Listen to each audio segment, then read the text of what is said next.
High বন্ধুরা, কেমন আছো সবাই? আশা করি সবাই ভালো আছো। আমি বিক্রম আর তোমরা দেখছো রোস্ট বক্স চ্যানেল।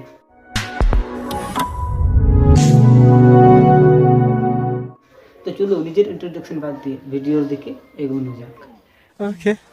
আজকে আমি সেই মহান ব্যক্তিকে নিয়ে কথা বলবো যিনি গান গেয়ে কমায় থাকা লোককেও সুস্থ করতে পারে। বলেন কি? এমনকি বিষ পান করে মরেও আবার বেঁচে আসতে পারে। সত্যি 100% সত্যি। তো এতক্ষণে তোমরা নিশ্চয়ই বুঝতে পেরেছো যে আমি কার কথা বলছি। হ্যাঁ, ঠিক ধরেছেন, আমি কথা বলছি শ্যামা দিদিকে নিয়ে, যিনি গান গেয়ে যুগের পর যুগ চমৎকার করেই যাচ্ছিল। শুধু গান গেয়ে নয়, রহস্য ভেদ করেও সে চমৎকার করে যাচ্ছিল। Oh my God! তারপর হঠাৎ করে শ্যামা দিদি একদিন বিদায় নিয়ে নেয়। সেটাও আমাদেরকে কেঁদে হেসে মরে বেঁচে ভিলেনদের শায়েস্তা করে আর নিজের নাতিপুতিদের বিয়ে দেখিয়ে। আচ্ছা বলুন তো, এর কোনো মানে হয়? কৃষ্ণকুলের শ্যামা দিদি বিদায় নিচ্ছে বলে সিরিয়ালের হেটাররা যে খুশির নিঃশ্বাস ফেলতে যাবে, ঠিক সেই সময় আবার নিখিল আর শ্যামা দিদি এন্ট্রি নেয়। দেখি কি কাণ্ড! ইয়েস গাইস, শ্যামা দিদি আর নিখিল আবারও ফিরে আসতে চলেছে নতুন কাহিনী নিয়ে। আহারে কি কোন? আর সাথে আমাদেরকে টর্চার করতে। কৃষ্ণকুলি কি কম ছিল যে আবার ফিরে আসছে আমাদেরকে টর্চার করতে? নিঃসন্দেহে তুই ঠিক কথা বলেছিস। তাদের ওই কাহিনীর প্রোমো আউট হয়ে গেছে। প্রোমোর প্রথমে দেখানো হয়েছে শ্যামা দিদি খোলা আকাশের নিচে বাচ্চাদেরকে পড়াচ্ছে। এই গন্ডগ্রামে পড়িয়ে আর কি হবে? বাড়ি যাও, চাকরির খবর আছে। চাকরির খবর? এটা কি করে সম্ভব? মানে? না মানে চাকরি দেওয়ার লোকেরাই তো জেলে বন্দি আছে, তাহলে শ্যামা দিদি চাকরি পেল কি করে? জানি না। শ্যামা দিদি চাকরির খবর শুনে ছেলেদেরকে না পড়িয়ে দৌড়ে আসে চাকরির খবর দেখতে।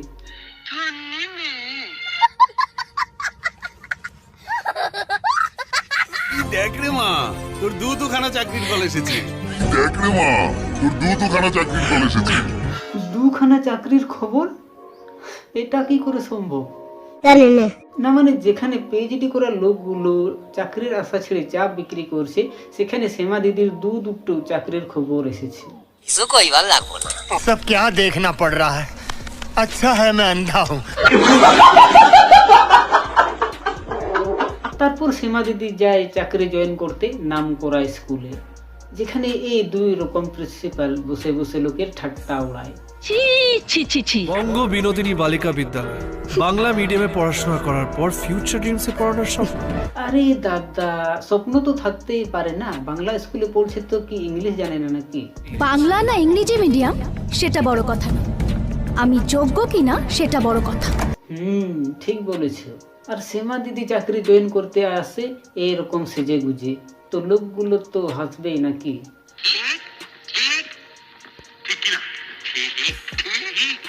আর পৃথিবীর এই এমন একটা স্কুল যেখানে নিজের যোগ্যতা দেখাতে হবে তবেই চাকরি পাওয়া যায়।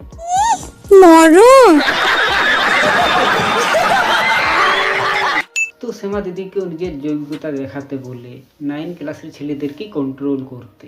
কি যেন বলছিলেন? যোগ্যতা? এই ক্লাসকে যদি কন্ট্রোল করতে পারেন তাহলে এই চাকরি আপনার। তাই শ্যামা দিদিও নিজের যোগ্যতা দেখার জন্য 9 ক্লাসে যায় ছেলেদেরকে কন্ট্রোল করতে। Oh my God! আর শ্যামা দিদি এইভাবে এদেরকে কন্ট্রোল করে।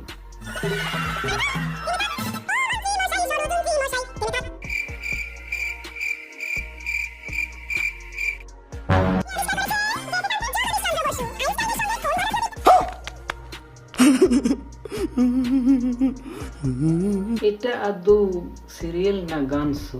না মানে গান গেয়ে গিয়ে কে পড়ায় ভাই?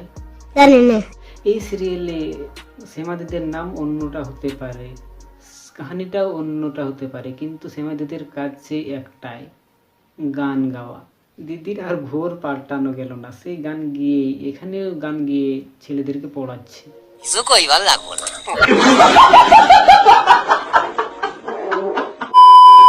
তো যাই হোক, এই তো গেল প্রোমোর কথা। এবার এই সিরিয়ালের এপিসোড আসুক, সেটা নিয়েও খেলা হবে। আরো ভালোভাবে খেলবো এই সিরিয়ালকে নিয়ে।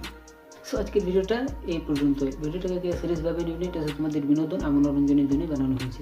সো ভিডিওটিকে বেশি বেশি করে লাইক করবেন, আর চ্যানেলে নতুন থাকলে চ্যানেলটিকে সাবস্ক্রাইব করে নোটিফিকেশন অন করে দেবেন নতুন ভিডিও সবার আগে পেতে। তো দেখা হচ্ছে অন্য কোনো ভিডিওতে, ততক্ষণের জন্য বাই।